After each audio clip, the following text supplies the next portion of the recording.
दिल्ली के मालवीय नगर में दिन दहाड़े हत्या हुई। हमारे साथ मालवीय नगर के विधायक सोमनाथ भारती हैं बातचीत करने के लिए। सवाल यही है कि जिस तरीके से ये हत्या हुई उसके बाद अब क्राइम की स्थिति को कैसे संभाला जाएगा, और वहां पर जो घटना घटी है उसके बाद आप मौके पर पहुंचे, क्या आपने पाया?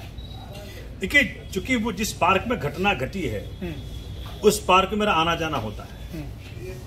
बहुत थिकली विजिटेड है पार्क। अगर आप 10 बजे के पहले पहुंच जाएं तो आपको 500-600 लोग मिलेंगे आराम से। 11:15 बजे भी उस पार्क के भीतर 50-60 लोग तो होंगे ही।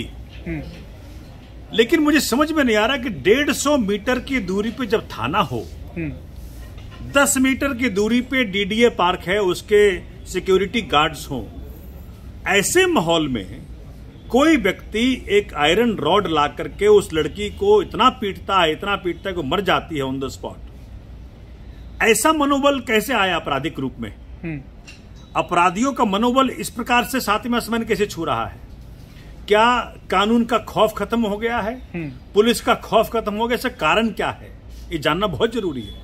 पुलिस स्टेशन आपने बताया कि वहां से 150 मीटर की दूरी पर, तो जो घटना घटी वहां से दूर है या फिर जो पार्क है वहां से दूर है? जहां से घटना घटी है। अच्छा, आप समझ लीजिए जो मेन रोड है शिवालिक रोड जिसको कहते हैं। हाँ। शिवालिक रोड से 10 मीटर के अंदर है वो जो स्पॉट है। पार्क तो बहुत बड़ा है बट मर्डर का स्पॉट 10 मीटर की दूरी पे है। वहां से पास में ही गेट है जहां की गार्ड बैठा रहता है। तो ये पार्क खुला रहता है, दिन में भी खुला रहता है पार्क, और वहां गार्ड भी है। अच्छा। लेकिन मुझे समझ में नहीं आ रहा कि किस प्रकार का बेखौफ है आज अधिकारी, आज अपराधी, जिससे कि वो कोई भी अंजाम देने को तैयार है। कहीं मैं ये कहना चाह रहा हूं कि देखो, दिल्ली पुलिस तो एक टूल है।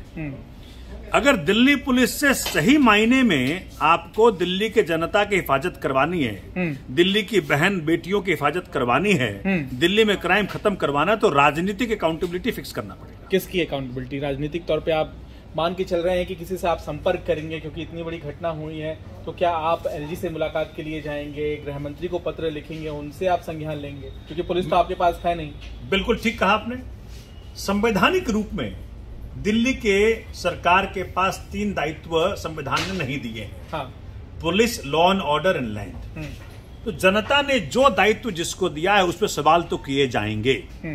इसीलिए आज माननीय एलजी साहब जो ऑपरेट करते हैं दिल्ली के अंदर एज पुलिस हेड, माननीय अमित शाह जी जो डी फैक्टो हेड हैं दिल्ली पुलिस के, और माननीय प्रधानमंत्री मोदी जी जो कि केंद्र सरकार के हेड हैं, और इसीलिए उनका दायित्व बनता है, दिल्ली उनके अंडर आ रहा है इस वक्त। उस लिहाज से तो मैं जानना चाहता हूं कि आपने इतने अपराधी घटनाएं हो गई, अभी डावड़ी में भी एक गोली मारा गया महिलाओं को, किसी महिला को, ऐसा क्यों बेखौफ हो रहा है?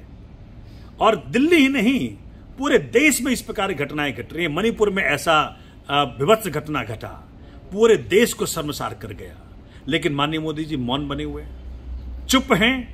तो क्या देश के अंदर महिलाओं की, बेटियों की इज्जतों के साथ खेला जाएगा और प्रधानमंत्री जवाब नहीं देंगे?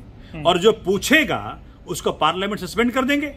संजय सिंह जी को सस्पेंड कर दिया गया, तो कौन पूछेगा? ठीक है, तो बेटियां क्या इनके रहमो करम पे रहेंगी? आज डेमोक्रेसी ने इनको प्रधानमंत्री बनाया है। वही जनता पूछ रही है कि जिस जनता ने 7 सांसद आपको दिए दिल्ली में, आप लॉ एंड ऑर्डर पे, पुलिस पे क्यों नहीं कुछ कार्रवाई कर रहे हैं? यहाँ पे एक के बाद एक घटनाएं घट रही हैं। कोई पत्थर से किसी को मार रहा है, कोई गोली से किसी को मार रहा है, कोई रॉड से किसी को और सारी घटनाएं दिन दहाड़े जनता के बीच में हो रही है। आप वहां मौके पर गए, ये जो हत्या हुई है, क्या और जानकारी आपको मिली? ये जो लड़की है ये कौन थी? मालवीय नगर में की ही रहने वाली है या जिस जगह हत्या हुई वहां उसका आना जाना था? ये भी बताया जा रहा है कि जिसने हत्या की वो रिश्तेदार ही था। देखिए, मैं कह रहा हूं कि वो सारे फैक्ट्स गॉन हैं। मेन फैक्ट क्या है कि पब्लिक स्पेस में, ठीक है, दिन दहाड़े किसी को अपराध करने का ताकत कहां से आया? विजय मंडल पार्क जहां इतने लोग भरे रहते हैं, 150 मीटर की दूरी पे थाना है, अबटिंग रोड जो शिवालिक है, इतना ताकत कहां से आया अपराध करने के लिए? कोई बंद कमरे में किया होता मैं मान लेता। माना कि वो लड़की संगम बिहार की रहने वाली है, ग्रेजुएट है, पढ़ी लिखी लड़की है, कमला नेहरू से पढ़ी लिखी, उसकी पूरी जिंदगी उसके आगे थी, उसका नाम नरगिस है, मारने वाले का नाम इरफान है, माना उसके रिश्तेदार है। लेकिन ये जो घटना का स्थल चुना उसने और घटना के जो तरीके चुने उसने, मारने का जो तरीका चुना उसने, ये दर्शाता है कि दिल्ली में अपराधियों के मन में खौफ नहीं है।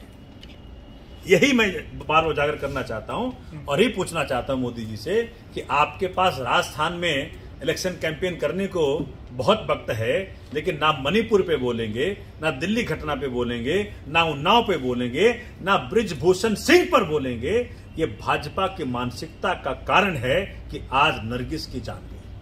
बहुत बहुत धन्यवाद। सीधे तौर पर सवाल खड़े करते हुए केंद्र सरकार पर, और साथ ही साथ यहाँ पर सबसे अहम सवाल यही है आम आदमी पार्टी की तरफ से कि आखिर अपराधियों में कानून व्यवस्था का खौफ क्यों नहीं है। कैमरामैन राजा के साथ पंकज जैन, दिल्ली, आज तक।